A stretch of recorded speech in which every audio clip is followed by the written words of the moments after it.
Which is quite interesting. The very beginning of the book. This is the preface. It says, they who are presumed to dogmatize on nature as on some well-investigated subject, either from self-conceit or arrogance, and in the professional style, have inflicted the greatest injury on philosophy and learning. What does that mean? Didn't even sound like it was read well. Is you're reading that bad? They who have presumed to dogmatize. That means they take the position and they're unaccepting of anything else because whatever they're saying is true. Shut up. This is true, right? On nature, okay? I think he's referring to Aristotle. And it was said that he was referring to the likes of Aristotle because in the Middle Ages, a lot of people had Aristotle as high brain, high watermark. And whilst I'll say yes, I do admire a lot of what he said, some of the things he said are completely wacky. Okay? He could not have seen it, so therefore he could not have tested it, therefore he could not have known it. He just presumes. It's a bit like, I may be good on education, and all things on education, but I'm lousy at, I don't know, horticulture. But I'm going to speak on horticulture because I have an authority and loads of people listen to me. So therefore, you know what I mean? Aristotle says it. Are you ever wrong? Well, if you're not going to test it, you won't go anywhere to test it. Why? Because Aristotle, so he's saying, people of authority shut their mouth and stick with what you know. Because if you say it with your authority, you stymie education. Okay? So he's saying, either from self-conceit or arrogance, and in the professional style, because you speak really well, your rhetoric is great, have inflicted the greatest injury on philosophy and learning, which means you stopped it. It stops at you. Do you understand? Now, I don't know if Aristotle meant that, but he's written some good work. For they have tended to stifle and interrupt inquiry exactly in proportion as they have prevailed in bringing others to their opinion. So pretty much their opinion goes all the way and everybody else stay up. And their own activity has not counterbalanced the mischief. I want you to listen to this because I highlighted all of this because it was as if this man could see into the future. 2020. Okay? 2020. And it knocks the socks out the lefties professors. Because, one, they think because he wrote it, and they've made him unfashionable, that I won't read it. And therefore I won't pick the bones out of it and see the sense in it. And I do, right? And they cannot answer it. So anyway, mischief they have occasioned by corrupting and destroying that of others, which is what they're trying to do to me right now. I wrote an email today telling them it's not business as usual. Don't play with me. You know I'm right, okay? They again, who have entered upon a contrary course. Contrary. Remember, contrary and mischief. Okay? The adversary. Okay? God has one way. The adversary purports something else. And I will remind you about who purports something else. Okay? Contrary views. A contrary course, and asserted that nothing whatever can be known, whether they have fallen into this opinion from their hatred of the ancient sophists, or from the hesitation of their minds, or from an exuberance of learning, have certainly adduced reasons for it which are by no means contemptible. He's really got something to say about the educators of his day. But it seems to me that, obviously, and it's logical to suppose, what goes round comes round, goes round comes round, comes round, you know what I mean? It's nothing new. People get to a certain position of power, they fear the small people getting some education and knowledge and disposing of them. We don't need you. Nobody's going to kill you, we just don't need you. Stop talking. You know what I mean? We will do the science and we will make heads or tail of what we need to make heads or tail of. So we have what I would call the Trinity. The physical Trinity, I've termed it. You've got the Reformation. That gives an expression of freedom and an exhale moment to everybody. So you've got philosophy being born anew, science being born anew, okay? And if you've got those two things, the right to think for self, you start to think and start to create. The third part of that physical trinity is your industrial revolution. Reformation, Enlightenment, Industrial Revolution. Okay? And a brand new baby is born. Now, what is this baby business you keep talking about? Well, I've looked at Western Europe and I've said to myself, my word, if you actually look at it, from the medieval, which was, you know, there was water power. I mean, there was water power. You know, they had a water wheel, you know. I think they had windmills, right? But now we're coming to mechanization and steam power, okay? It's a whole new ball game, okay? And we've got new thoughts. You cannot be called a heretic. You're not going to be put for the Spanish Inquisition because whatever, besides. That's more to do with Jews and their practices rather than anything else. But Europe is free, right? And leading the way. Guess who?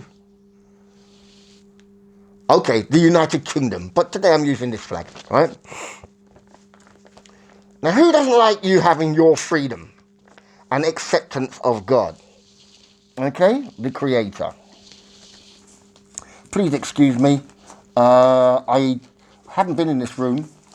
And some of these documents that I did use last time, I think I might need to refer to continue this to make the sense. Just to give you an idea. There we go. That's what I'm looking for. Okay, yeah.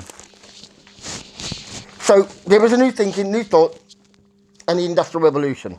Now, if you've ever read any of Charles Dickens' stories, or you understand Oliver Twist or Nicholas Nickleby or David Copperfield, he's speaking of people in that Industrial Revolution. Now, let's get this straight. The Industrial Revolution takes hold proper on the backs of the likes of Bacon, Descartes, and these guys, right? And their thought processes about science, who we are, and so forth. And so, if you say the 1750s, we got it full blast. You know what I mean? England is a powerhouse. You know, they're strong maritime. They're doing very well. They're going to go on. You know, they're beating the Spanish Armada back under Elizabeth. They really have been. The thought process is there, right? You have to bear in mind that France becomes a new baby itself. Pretty recent, 1789 French Revolution or end thereof, a new France, and they're going to have their struggles. And Napoleon Bonaparte will be born of that, right? Or when I say born of that, he will step forward as the man. Because something is being played along all of this. There's something being played there is a theme that I'm not mentioning, but it's there, okay? And mainstreams won't talk about it, but it's there. So France is new, 1789. And you know, if you're in America, you're new. 1776.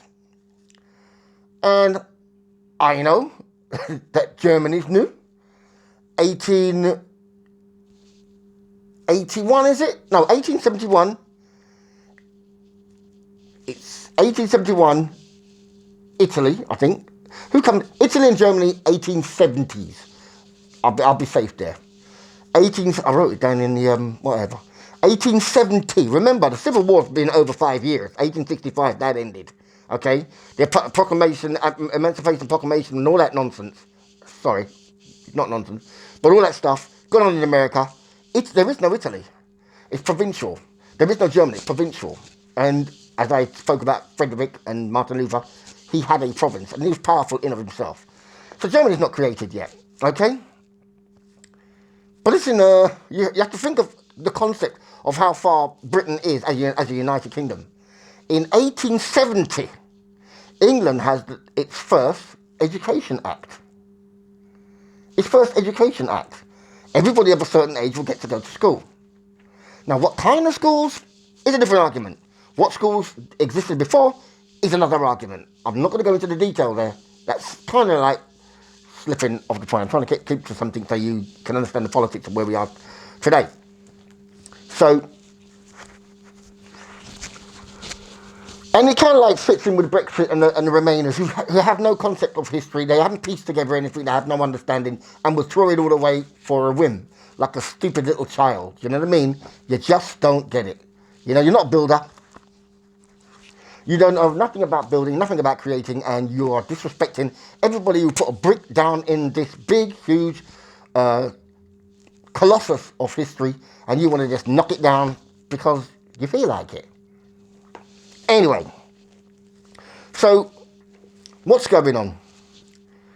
Britain is moving at a humongous pace. It really is a humongous pace. And I'm saying it's more than you. It's like a new baby, right? And we all know what babies do. They need more. They need comfort. And that's what this country's doing. It's beginning to get an identity of who it is.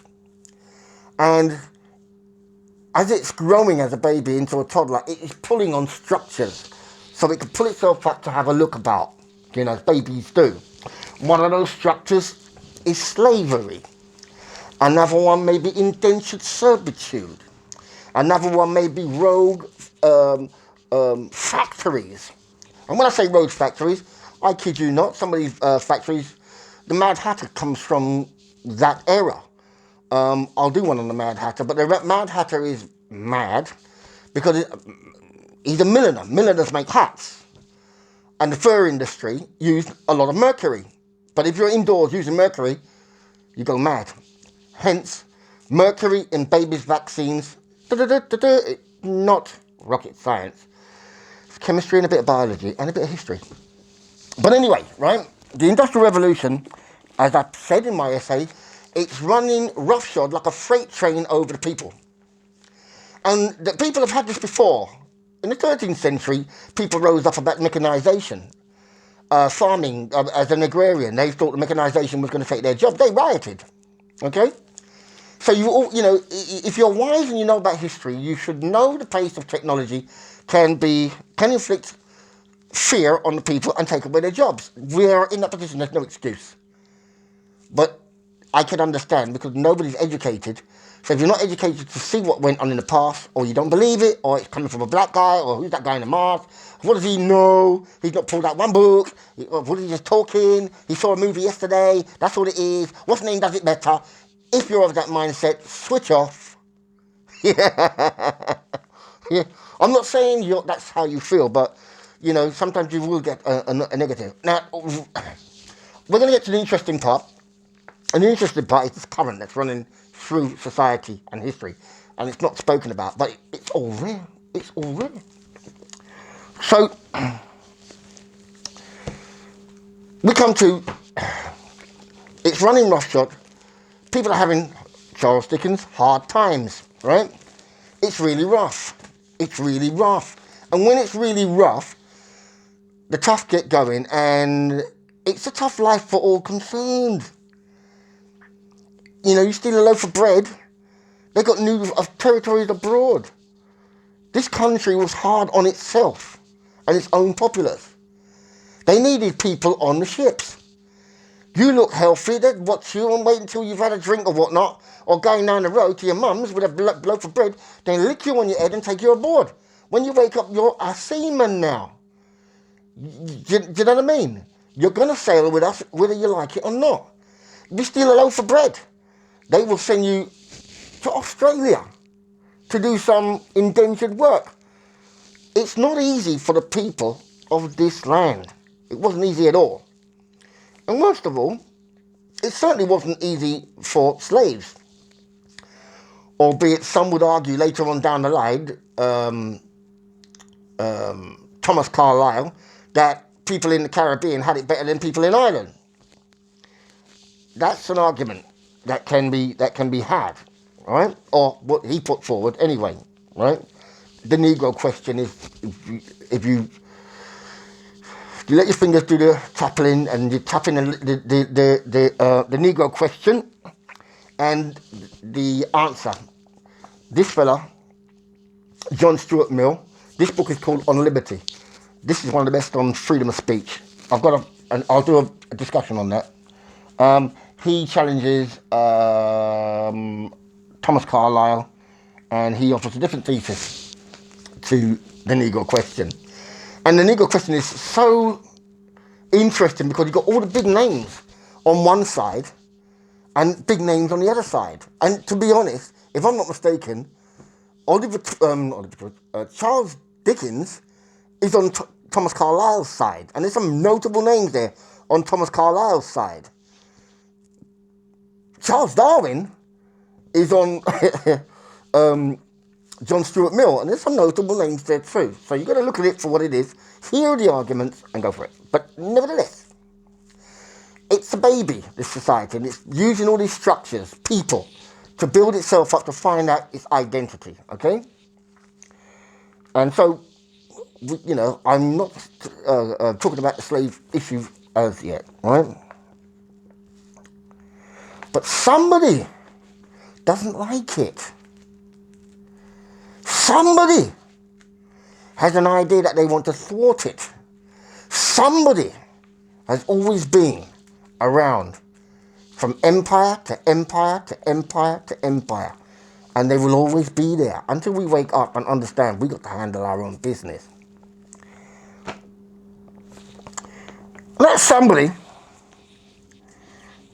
I explained to you about Robert Owen and the new society. That new baby, okay? This book is called A New View of Society and Other Writings, okay? It's a good book. You get a picture of what he thinks and what he feels and what he's trying to do and what he has done.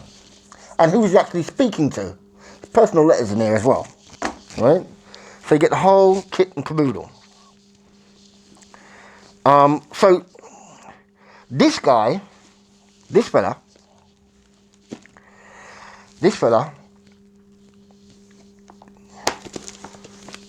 Karl Marx. What's his name again? Forget his name again. What's his real name again? His name is, well, I don't think I can be charged with any crime for telling you that his name isn't Karl Marx. It's Moses Mordecai Levy. Very good Scottish name. Moses Mordecai Levy, right? Like most of these guys, Vissarionovich, Jugatsvili, that's Stalin. David Lev Brodstein, that's Trotsky. Ilyich Ulyanov, that's Lenin. Al Jolson, I can't remember. But there's quite a few of them. Judy Garland, I can't remember. But they love changing their name to sound like you. So that you won't be suspicious when they do something weird, say something weird, promote something disgusting. Right? Shapeshifter. You. They want to know all about you. Okay? And they want you to believe that they are you, or the expression is you. And you believe it. You don't even think for yourself. You actually listen to everything they say and go along with it. Really? You love the creator. This book is called The Red Prussian. And it's by Leopold Schwarzschild. There is a swear word that Jews call black people, and it's called Schwarzer. Schwarzer.